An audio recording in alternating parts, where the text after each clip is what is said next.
एक बार भगवान बुद्ध जेतवन विहार में रह रहे थे। भिक्षु चक्षुपाल भगवान से मिलने के लिए आए थे। उनके आगमन के साथ उनकी दिनचर्या, व्यवहार और गुणों की चर्चा भी हुई। भिक्षु चक्षुपाल अंधे थे। एक दिन विहार के कुछ भिक्षुओं ने कुछ मरे हुए कीड़ों को चक्षुपाल की कुटी के बाहर पाया और उन्होंने चक्षुपाल की निंदा करनी शुरू कर दी कि उन्होंने इन जीवित प्राणियों की हत्या की।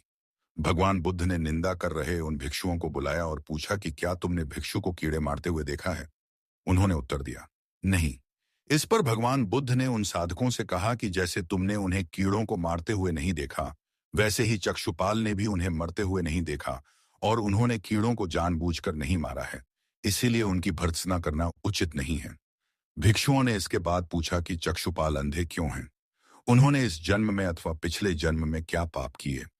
भगवान बुद्ध ने चक्षुपाल के बारे में कहा कि वे पूर्व जन्म में एक चिकित्सक थे। एक अंधी स्त्री ने उनसे वादा किया था कि यदि वे उसकी आंखें ठीक कर देंगे तो वह और उसका परिवार उनके दास बन जाएंगे। स्त्री की आंखें ठीक हो गईं, पर उसने दासी बनने के भय से यह मानने से इनकार कर दिया। चिकित्सक को तो पता था कि उस स्त्री की आंखें ठीक हो गई हैं। वह झूठ बोल रही है।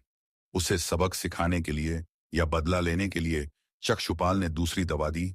उस दवा से महिला फिर अंधी हो गई। वह कितना ही रोई पीटी,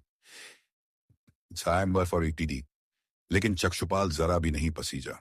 इस पाप के फलस्वरूप अगले जन्म में चिकित्सक को अंधा बनना पड़ा। एक बार भगवान बुद्ध अपने अनुयायियों के साथ किसी गांव में उपदेश देने जा रहे थे। उस गांव से पूर्व ही मार्ग में उन लोगों को जगह जगह बहुत सारे गड्ढे खुदे हुए मिले। बुद्ध के एक शिष्य ने उन गड्ढों को देखकर जिज्ञासा प्रकट की, आखिर इस तरह गड्ढे का खुदे होने का तात्पर्य क्या है? बुद्ध बोले, पानी की तलाश में किसी व्यक्ति ने इतने गड्ढे खोदे हैं। यदि वह धैर्यपूर्वक एक ही स्थान पर गड्ढे खोदता तो उसे पानी अवश्य मिल जाता। और वह थोड़ी देर गड्ढा खोदता और पानी न मिलने पर दूसरा गड्ढा खोदना शुरू कर देता।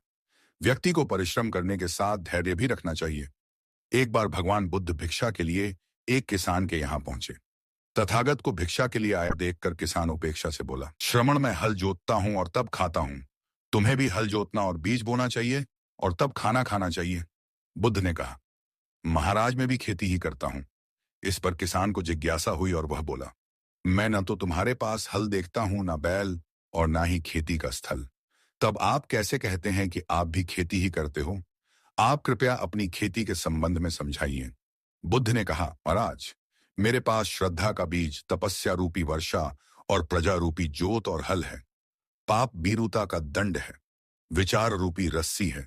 स्मृति और जागरूकता रूपी हल की फाल और पेनी है। मैं वचन और कर्म में संयत रहता हूं।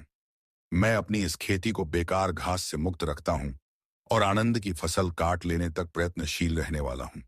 अप्रमाद मेरा बैल है जो बाधाएं देखकर भी पीछे मुंह नहीं मोड़ता है। वह मुझे सीधा शांति धाम तक ले जाता है। इस प्रकार मैं अमृत की खेती करता हूं। भगवान बुद्ध का जब पाटलिपुत्र में शुभागमन हुआ तो हर व्यक्ति अपनी अपनी सांपत्तिक स्थिति के अनुसार उन्हें उपहार देने की योजना बनाने लगा। राजा बिंबिसार ने भी कीमती हीरे, मोती और रत्न उन्हें पेश किए। बुद्धदेव ने सबको एक हाथ से सहर्ष स्वीकार किया। इसके बाद मंत्रियों, सेठों, साहूकारों ने अपने अपने उपहार उन्हें अर्पित किए और बुद्धदेव ने उन सबको एक हाथ से स्वीकार कर लिया। इतने में एक बुढ़िया लाठी टेकते वहां आई।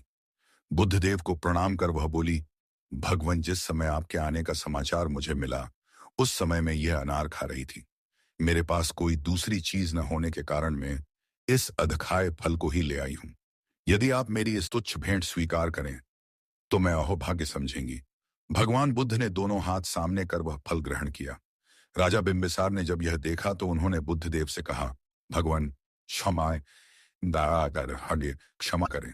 एक प्रश्न पूछना चाहता हूं। हम सब ने आपको कीमती और बड़े बड़े उपहार दिए जिन्हें आपने एक हाथ से ग्रहण किया, लेकिन इस बुढ़िया द्वारा दिए गए छोटे एवं झूठे फल को आपने दोनों हाथों से ग्रहण किया। ऐसा क्यों? यह सुन बुद्धदेव मुस्कुराए और बोले, राजन आप सबने अवश्य बहुमूल्य उपहार दिए हैं, किंतु यह सब आपकी संपत्ति का 10वां हिस्सा भी नहीं है। आपने यह दान दीनों और गरीबों की भलाई के लिए नहीं किया है, इसलिए आपका यह दान सात्विक दान की श्रेणी में नहीं आ सकता। इसके विपरीत इस बुढ़िया ने अपने मुंह का कौर ही मुझे दे डाला है। भले ही यह बुढ़िया निर्धन है, लेकिन इसे संपत्ति की कोई लालसा नहीं है। यही कारण है कि इसका दान मैंने खुले हृदय से दोनों